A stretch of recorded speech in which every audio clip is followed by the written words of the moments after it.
Good morning, Seminarian Wilbury on this April 7th, 2019, in jolly old London, England, apparently. Can you tell me, Seminarian Barry, what's the sermon about today? Today our sermon is about giving as an occasion for communion. I speak to you in the name of one God, Father, Son, and Holy Spirit. Amen. Let's be seated.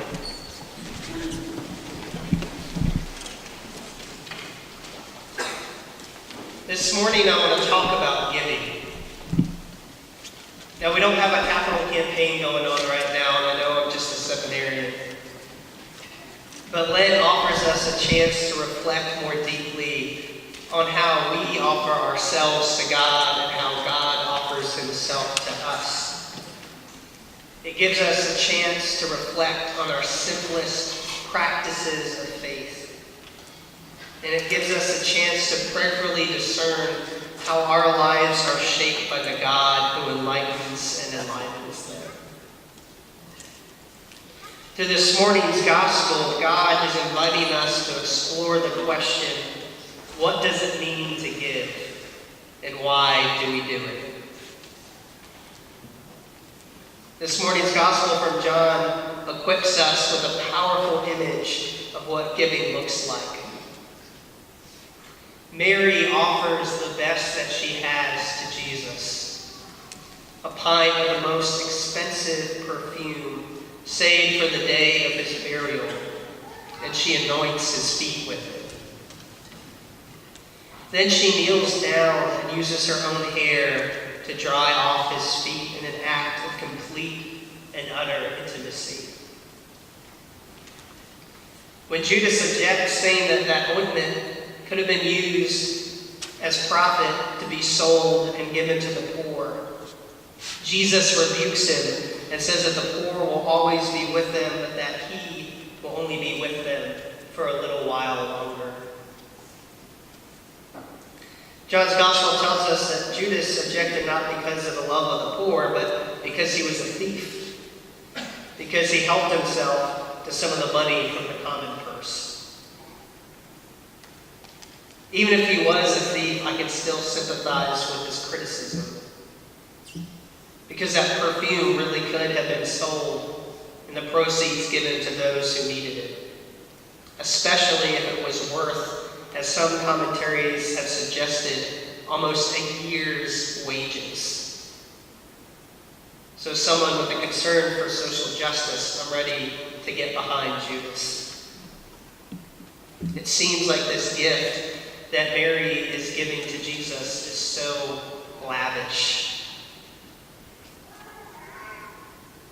But what looks like lavish gift giving and neglect of the poor to Judas is actually a simple act of love and devotion.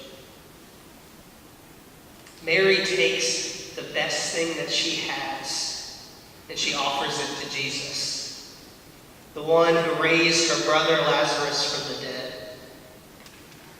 Not only is Jesus the one who resurrected Mary's brother, but he's also her friend, her rabbi, and her Lord. He's the one who has loved her and who has been with her family through heartbreak and grief. My hunch is that all Mary wanted to do was show Jesus the kind of love and devotion that he had already shown to her. She was giving Jesus what he had already gifted to her, that devotion, care, and compassion. So what might Mary teach us about giving? The Epistle of James says that every good and perfect gift is from above. Everything that's been given to us, from the breath in our lungs to the food on our table, is a gift from the God who created us. The life we live, the people we love, even the money in our bank accounts are all gifts from the God who loves us and lavishes us with blessing. As we often say during our offertory, all things come of thee, O Lord, and of thine own have we given thee. When we find ourselves giving thanks for that which God has given us, when we find gratitude being cultivated in our bodies, we start to offer ourselves as God has offered himself to us. We start to share in that divine pattern of giving and receiving.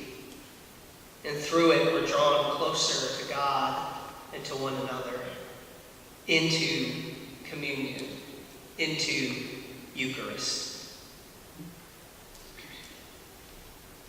Lent invites us to reflect on all of our practices of communion with God, of which giving is an important part of.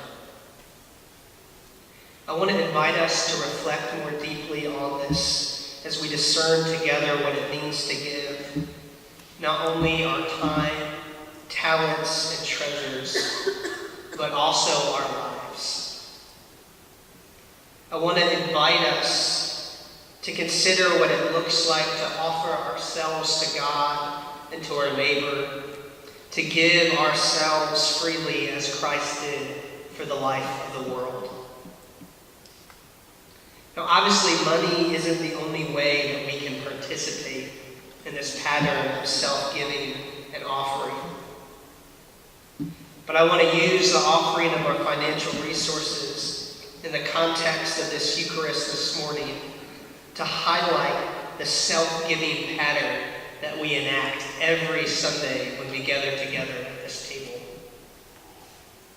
Maybe that will unveil something for us of the meaning of giving and why we do it every Sunday. In our lesson from John, Mary shows us that the meaning of giving is intricately tied to what giving does. It offers a chance for us to be with God and our neighbor. It offers a chance for us to offer ourselves, our lives, our time, and our resources for the purpose of communion with God and neighbor. Giving celebrates the gifts that God has given us, and it keeps those gifts flowing out into the world. As Lent reminds us, the greatest gift that God has given us is the gift of life. And when we offer ourselves to God and to one another, we participate in the very life of God through which we are saved, through which we are returned to the people of offering, self-giving, and communion that God has created us to be. Mary shows us that this act of giving creates space for intimacy. Like Mary wiped Jesus' feet with her hair, giving draws us into a more intimate relationship with the people or the things that we give ourselves to. That's why rather than just writing a check, maybe we can go to a homeless shelter or even prepare a meal for a hungry neighbor. Because money is often the means of giving, but it's important that we remember that money is never the end. The end of giving is always relationship. A holy communion between the giver and the receiver. Whether he was a thief or not, what Judas does in this morning's passage is try to block Mary's gift from flowing to Jesus. He tries to back up that flow of self-offering that Mary is sharing with her rabbi and Lord, who has done so much for her, who has raised her brother Lazarus from the dead.